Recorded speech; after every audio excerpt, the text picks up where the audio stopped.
ಕತ್ತರಲ್ಲಿ ಕರ್ನಾಟಕ ವಿಶೇಷ ಕಾರ್ಯಕ್ರಮಕ್ಕೆ ತಮಗೆಲ್ಲ ಆದರದ ಸ್ವಾಗತ. ನಾನು ರಂಗನಾಥ್ ಭಾರದ್ವಾಜ್. ನಿನ್ನೆಯಿಂದ ನಾವು ಈ ಸೀರೀಸ್ನ ಶುರು ಮಾಡಿದ್ದೀವಿ.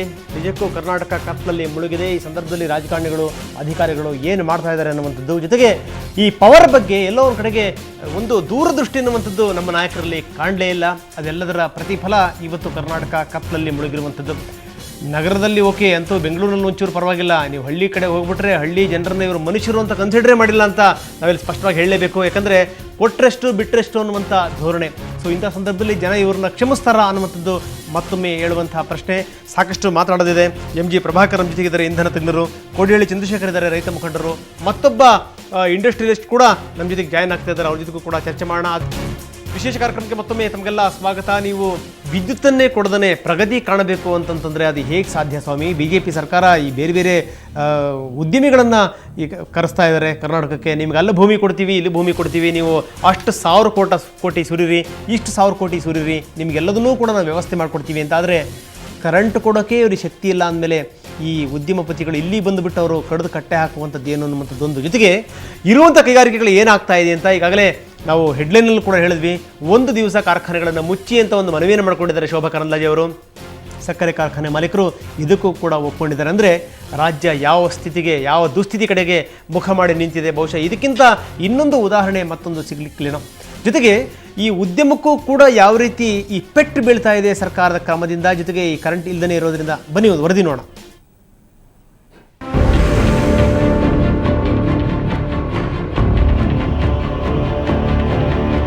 ಕೇಂದ್ರ ಸರ್ಕಾರ ತಮ್ಮ ಒಂದು ಜಗಳ ಆಡ್ಕೊಂತ ರೈತರ ಬಗ್ಗೆ ಬಹಳಷ್ಟು ನಿರ್ಲಕ್ಷ್ಯತನ ತೋರ್ತಾ ಇದೆ.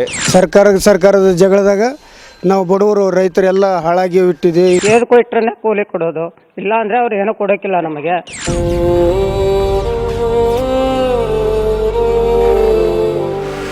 ಇದು ರಾಜ್ಯದ ಪ್ರತಿ ಹಳ್ಳಿಯ ರೈತನ ಕೂಗು, ಅನ್ನ ಕೊಡೋ ಅನ್ನದಾತನ ಅಳಲು.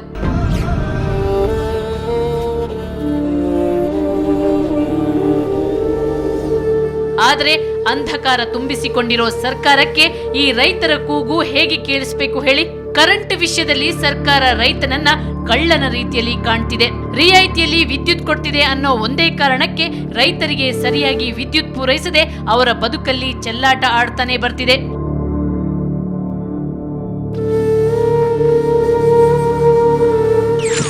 ಕರೆಂಟ್ ಇಲ್ಲದೆ ನಮ್ಗೆ ಮನೇಲಿ ಅಕ್ಕಿನೇ ಇಲ್ಲ, ಸಿಟೇ ಇಲ್ಲ ಸರ್. ಕರ್ನಾಟಕದ ಗ್ರಾಮೀಣ ಭಾಗಗಳಿಗೆ ಲೋಡ್ ಶೆಡ್ಡಿಂಗ್ ಏನು ಹೊಸ ವಿಷಯ ಅಲ್ಲ. ವರ್ಷದಲ್ಲಿ 365 ದಿನವೂ ಲೋಡ್ ಶೆಡ್ಡಿಂಗ್ ಇರುತ್ತೆ. ಆದ್ರೆ ಈಗ ಪರಿಸ್ಥಿತಿ ವಿಕೋಪಕ್ಕೆ ಹೋಗಿದೆ. ಒಂದು ಕಡೆ ಮಳೆ ಕೈಕೊಟ್ಟಿದೆ, ಇನ್ನೊಂದೆಡೆ ಕರೆಂಟ್ ಕಟ್ಕಾಟ.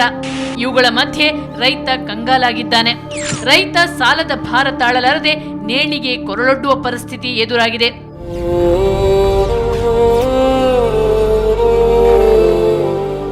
ಇದು ಕೃಷಿ ವಲಯದ ದುಸ್ಥಿತಿಯಾದ್ರೆ ಕೈಗಾರಿಕಾ ವಲಯವಂತೂ ಕಂಗೆಟ್ಟು ಕುಳಿತಿದೆ. ಅನಿಯಮಿತ ಲೋಡ್ ಶೆಡ್ಡಿಂಗ್ ಅಂತೂ ಕೈಗಾರಿಕೋದ್ಯಮಿಗಳಿಗೆ ಭಾರಿ ನಷ್ಟ ಉಂಟು ಮಾಡುತ್ತಿದೆ. ಈ ಬಗ್ಗೆ ಸರ್ಕಾರಕ್ಕೆ ಅದೆಷ್ಟೇ ಬಾರಿ ಮನವಿ ಸಲ್ಲಿಸಿದ್ರೂ ಪ್ರಯೋಜನ ಇಲ್ಲ. ಸರ್ಕಾರದ ನಿರ್ಲಕ್ಷ್ಯ ಧೋರಣೆಯಿಂದ ಬೇಸತ್ತ ಅನೇಕ ಕೈಗಾರಿಕಾ ಸಂಸ್ಥೆಗಳು ಹೊರ ರಾಜ್ಯಕ್ಕೆ ವಲಸೆ ಬೇರೆ ಹೋಗ್ತಿವೆ. ನಮಗೇನು ಮಾಡಿದ್ದಾರೆ, ಒಂಥರ ಈ ಇಂಡಸ್ಟ್ರೀಸ್ಗೆ ಒಂದು ಖರ್ಚು ಮಾಡಿಬಿಟ್ಟಿದ್ದಾರೆ.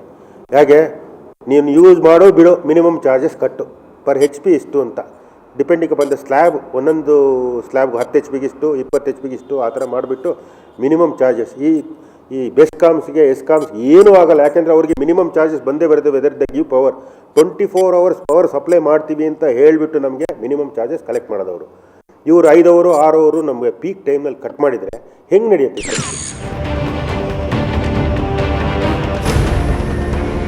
ಇನ್ನು ಸಣ್ಣ ಉದ್ಯಮಿಗಳ ಕತೆ ಕೇಳೋದೇ ಬೇಡ.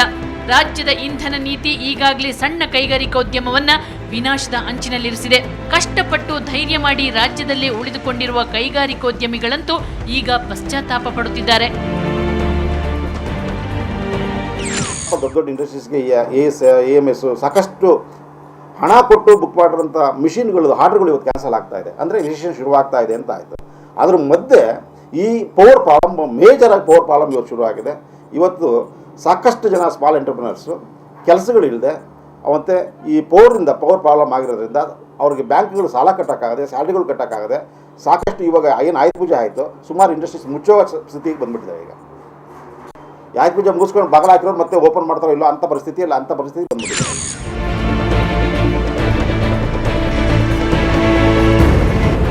ಲೋಡ್ ಶೆಡ್ಡಿಂಗ್ ಕಿರಿಕಿರಿಯ ಮಧ್ಯೆ ವಿದ್ಯುತ್ ದರ ಏರಿಕೆಗೂ ವೇದಿಕೆ ಸಿದ್ಧವಾಗುತ್ತಿದೆ. ದರ ನಿಗದಿಪಡಿಸುವ ಅಧಿಕಾರ ಹೊಂದಿರುವ ಕರ್ನಾಟಕ ವಿದ್ಯುತ್ ನಿಯಂತ್ರಣ ಆಯೋಗ ಸುಮ್ಮನಿದ್ರೂ ಸರ್ಕಾರ ಮಾತ್ರ ದರ ಏರಿಕೆಗೆ ಅತ್ಯುತ್ಸಾಹ ತೋರಿಸುತ್ತಿದೆ. ಕೆಇಆರ್ಸಿ ಕೂಡ ಸರ್ಕಾರದ ಕೈಗೊಂಬೆಯಂತೆ ವರ್ತಿಸುತ್ತಿದೆ ಅನ್ನೋದು ಗ್ರಾಹಕರ ಆಕ್ರೋಶ.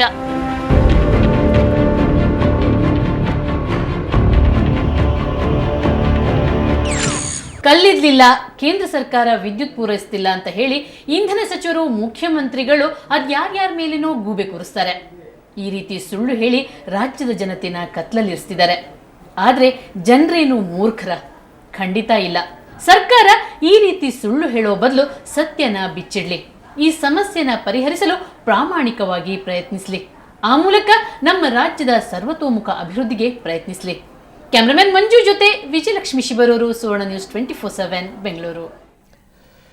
ಗಡ್ಡಕ್ಕೆ ಬೆಂಕಿ ಬಿದ್ದಾಗ ಬಾವಿ ತೋಡಿದ್ರಂತೆ ಅಂತ ಒಂದು ಮಾತಿದೆ. ಈಗ ಇಡೀ ರಾಜ್ಯ ಕತ್ಲಲ್ಲಿ ಮುಳುಗಿದಾಗ ಕಡ್ಡಿಗಿರುವಂಥ ಪ್ರಯತ್ನ ರಾಜ್ಯ ಸರ್ಕಾರದಿಂದ ಆರಂಭವಾಗಿದೆ. ಇವತ್ತು ಶೋಭಾ ಕರಂದ್ಲಾಜೆ ಸಕ್ಕರೆ ಕೈಗಾರಿಕೆಗಳ ಮಾಲೀಕರ ಜೊತೆಗೆ ಇವತ್ತು ಚರ್ಚೆ ಮಾಡಿದರು. ಅಲ್ಲೇನು ವಿದ್ಯುತ್ ಉತ್ಪಾದನೆ ಆಗ್ತಾ ಇದೆ ಆ ವಿದ್ಯುತ್ತನ್ನು ಕೊಡಿ ಅನ್ನುವಂಥ ಮನವಿಯನ್ನು ಮುಂದಿಟ್ಟರು. ಈ ಸಂದರ್ಭದಲ್ಲಿ ಸಕ್ಕರೆ ಕಂಪನಿ ಮಾಲೀಕರು ಕೂಡ 500 ಮೆಗಾವ್ಯಾಟ್ ವಿದ್ಯುತ್ ಉತ್ಪಾದನೆ ಆಗ್ತಾ ಇದೆ, ಪ್ರತಿ ಯೂನಿಟ್ಗೆ ₹6.50 ಕೊಡಿ ಅಂತ ಪ್ರಸ್ತಾವನೆ ಮುಂದಿಟ್ಟರು. ಈ ಬಗ್ಗೆ 2 ದಿನದಲ್ಲಿ ತೀರ್ಮಾನ ಕೈಗೊಳ್ತೀವಿ ಅನ್ನುವಂಥ ಮಾತನ್ನು ಶೋಭಾ ತಿಳಿಸಿದರು. ನಮಗೆ ಇವತ್ತು ಕರೆದು ಇವತ್ತೇನು ಮಾತಾಡಿದ್ರು ₹7.30 IEX ರೇಟ್ ಇದೆ ಇವತ್ತು. ಆಮೇಲೆ ಇವ್ರೇನು ಕರೆದು ₹6.50 ಕೇಳಿದ್ದೀವಿ ಇವತ್ತು. ಬಟ್ ಏನು ಮಾಡ್ತಾರಂದರೆ ಸಮಾನಾಂತರವಾಗಿ ಪ್ರತಿ ಲಿಂಕ್ ಇಟ್ಕೋಬೇಕು. ಶುಗರ್ ಫ್ಯಾಕ್ಟ್ರಿ ಆಗಲಿ ಯಾವುದೇ ಫ್ಯಾಕ್ಟ್ರಿ ಆಗಲಿ ನಾವು ರಾಜ್ಯಕ್ಕೆ ಕೊಡಬೇಕು, ಅವರು ನಮ್ಮ ಜೊತೆ ಕೋಆಪರೇಟ್ ಮಾಡಬೇಕು. ಬಟ್ ಮಾಡಲ್ಲ. ಇವತ್ತು ಬಂತ ಆಪತ್ತೈತಿ, ಇವತ್ತು ಕರೆದರೆ ಆಪತ್ತಿಲ್ದನ ಬಿಟ್ಟು. ಇನ್ನು ವಿದ್ಯುತ್ ಅಭಾವ ತುಂಬ ಜಾಸ್ತಿ ಆಗ್ತಾ ಇದೆ. ಹೀಗಾಗಿ ದಯವಿಟ್ಟು ವಾರಕ್ಕೊಂದು ದಿವಸ ನಿಮ್ಮ ಕೈಗಾರಿಕೆಗಳನ್ನು ಸ್ಥಗಿತಗೊಳಿಸಿ ಅನ್ನುವಂಥ ಮನವಿಯನ್ನು ಕೂಡ ಶೋಭಾ ಕರಂದ್ಲಾಜೆ ಇವತ್ತು ಕಾರ್ಖಾನೆಯ ಮಾಲೀಕರ ಮುಂದಿಟ್ಟರು. ಮಾಲೀಕರು ಇದನ್ನು ಒಪ್ಕೊಂಡಿದ್ದಾರೆ ಕೂಡ. ಸೊ ವಾರದಲ್ಲಿ ಒಂದು ದಿವಸ ಕೈಗಾರಿಕೆಗಳು ಬಂದ್ ಆಗುತ್ತದೆ. ಬೆಂಗಳೂರಿನ 7 ಕೈಗಾರಿಕಾ ಪ್ರದೇಶಗಳು ವಾರಕ್ಕೊಮ್ಮೆಯಂತೆ ಕಾರ್ಯಚಟುವಟಿಕೆ ಸ್ಥಗಿತಗೊಳಿಸಬೇಕು ಅಥವಾ ಕಾರ್ಖಾನೆಗೆ ರಜೆ ಘೋಷಿಸಬೇಕು ಅಂತ ಶೋಭಾ ಮನವಿ ಮಾಡಿಕೊಂಡ್ರು. ಇದಕ್ಕೆ FKCCI ಪದಾಧಿಕಾರಿಗಳು ಸಮ್ಮತಿ ಕೊಟ್ಟರು. ವಿದ್ಯುತ್ ಸಮಸ್ಯೆ ನಿವಾರಣೆಗೆ ನಾವು ಸಹಕರಿಸ್ತೀವಿ ಎನ್ನುವಂಥ ಭರವಸೆಯನ್ನು ಕೂಡ ಕೊಟ್ಟಿದ್ದಾರೆ. ಇವರಲ್ಲೂ ಕೂಡ ಪಾಪ ಬೇರೆ ಮಾರ್ಗಗಳಿಲ್ಲ. ಹೀಗಾಗಿ ಒಂದು ದಿನ ಕಾರ್ಖಾನೆಯನ್ನು ಬಂದ್ ಮಾಡಲೇಬೇಕಾದಂಥ ಸ್ಥಿತಿ.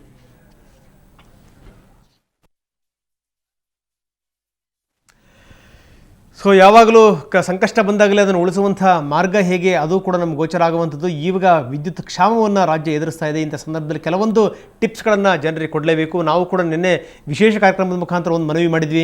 ನಿಮಗೆ ಏನಾದರೂ ಇದರ ಮಾರ್ಗಗಳೇನಾದರೂ ಗೊತ್ತು ಅಂತಂದರೆ ವಿದ್ಯುತ್ ಉಳಿಸೋದ್ರ ಬಗ್ಗೆ ದಯವಿಟ್ಟು ನಮಗೆ ತಿಳಿಸಿ. ನಾವು ಅದನ್ನು ಲಕ್ಷಾಂತರ ಜನರಿಗೆ ತಿಳಿಸುವಂಥ ಒಂದು ಪ್ರಯತ್ನವನ್ನು ಮಾಡ್ತೀವಿ ಅಂತ. ಹಾಗಾದರೆ ನಮ್ಮ ಮನೆಯಲ್ಲೇ ನಾವು ಕನಿಷ್ಠ ಹೇಗೆ ವಿದ್ಯುತ್ತನ್ನು ಬಳಕೆ ಮಾಡಬೇಕು, ಹೇಗೆ ವಿದ್ಯುತ್ತನ್ನು ಉಳಿಸ್ಬೋದು, ಬನ್ನಿ ನೋಡೋಣ.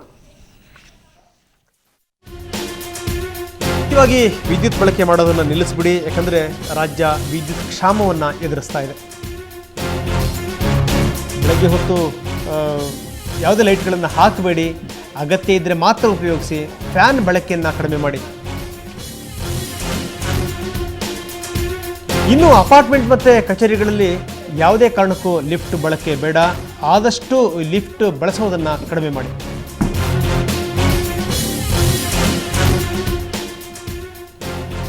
ಇನ್ನು ಸೋಲಾರ್ ಬಳಕೆಗೆ ಹೆಚ್ಚಿನ ಆದ್ಯತೆ ಕೊಡಿ ಅಂತ. ಅಂದರೆ ಮುಂದಿನ ನಮ್ಮ ಭರವಸೆನೇ ಸೋಲಾರ್ ಅಂತ. ಹೀಗಾಗಿ ಏನಂತಂದರೆ ಸೋಲಾರ್ ಬಳಕೆಗೆ ಇವಾಗಿನಿಂದ ಆದ್ರೂ ಹೆಚ್ಚಿನ ಒತ್ತನ್ನು ನೀಡಲೇಬೇಕಾಗಿದೆ.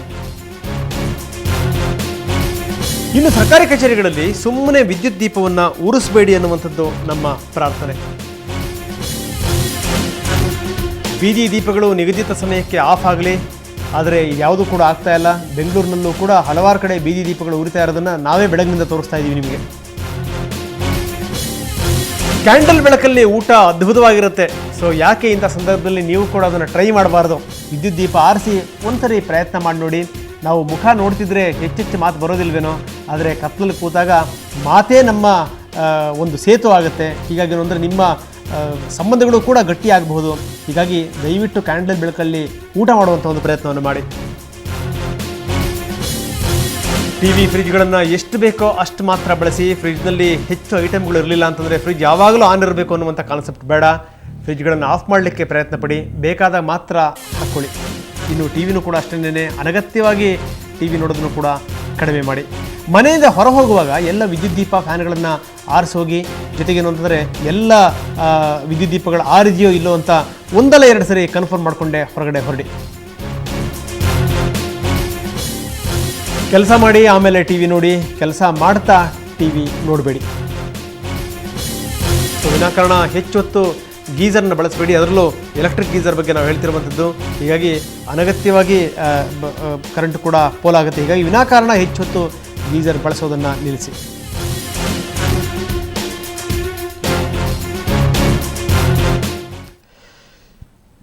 ನಾವು ಹೇಳಿದ್ರಲ್ಲಿ ಕರೆಂಟ್ ಉಳಿಸೋದ್ರ ಬಗ್ಗೆ, ಅಂದರೆ ಪವರ್ ಉಳಿಸೋದ್ರ ಬಗ್ಗೆ ಕೆಲವೊಂದು ಪಾಯಿಂಟ್ಗಳನ್ನ ಹೇಳಿದ್ವಿ ನಾವು. ಅದರಲ್ಲಿ ಒಂದು ವಿಚಾರ ಏನು ಅಂತಂದರೆ, ಬೀದಿ ದೀಪಗಳು ನಿಗದಿತ ಸಮಯಕ್ಕೆ ಆರಿಸಬೇಕು ಅನ್ನುವಂಥದ್ದು ಕೂಡ ಒಂದು ಮನವಿ. ಆದರೆ ಬೆಂಗಳೂರಿನಲ್ಲಿ ಅಧಿಕಾರಿಗಳು ಅದನ್ನು ಪಾಲಿಸ್ತಾ ಇದ್ದಾರಾ ಅನ್ನುವಂಥದ್ದು ನಮ್ಮ ಪ್ರಶ್ನೆ. ಯಾಕಂದರೆ ನಾವು ತೋರಿಸ್ತಾ ಇದ್ದೀವಿ, ಎಲ್ಲ ಕಡೆಗೆ ಲೋಡ್ ಶೆಡ್ಡಿಂಗ್ ಆಗಿದೆ. ಆದರೆ ಕೆಲವೊಂದು ಕಡೆಗೆ ಬೀದಿ ದೀಪಗಳು ಆರಾಮಾಗಿ ಉರಿತಾ ಇವೆ. ಅಂದರೆ ಪಾಪ ಹಳ್ಳಿಗರು ಈ ವಿದ್ಯುತ್ ಕಾಣುವಂಥದ್ದೇ ಒಂದು ಕಷ್ಟ ಆಗಿದೆ.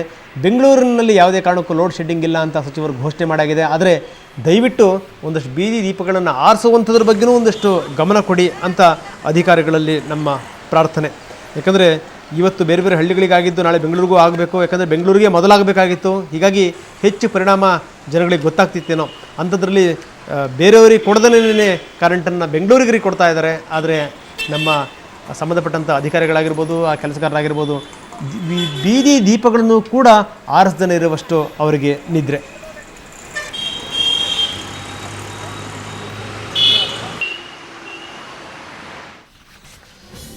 ಬನ್ನಿ, ಇದಕ್ಕೆ ಸಂಬಂಧಪಟ್ಟ ಹಾಗೆ MG ಪ್ರಭಾಕರ್ ನಮ್ಮ ಜೊತೆಗಿದ್ದಾರೆ, ಇಂಧನ ತಜ್ಞರು. ಏನು ಹೇಳ್ತಾರೆ ಕೇಳೋಣ. ಕೋಡಿಹಳ್ಳಿ ಚಂದ್ರಶೇಖರ್ ಇದ್ದಾರೆ, ರೈತ ಮುಖಂಡರು, ಅವರ ಒಪಿನಿಯನ್ ಕೂಡ ಕೇಳೋಣ. ಜೊತೆಗೆ ಏನಂತಂದರೆ ಈ ವಿದ್ಯುತ್ತಿನ ಸ್ಥಿತಿಗತಿಗಳು ಏನೇನು, ಯಾಕಿಂಥ ಸ್ಥಿತಿ ಬಂದಿದೆ ರಾಜ್ಯಕ್ಕೆ ಅನ್ನುವಂಥದ್ದು. ಸೊ ಅದ್ರ ಬಗ್ಗೆ ಸಾಕಷ್ಟು ಚರ್ಚೆ ಮಾಡೋಣ. ಅದಕ್ಕಿಂತ ಮೊದಲು ಒಂದು ಪುಟ್ಟ ವಿರಾಮ.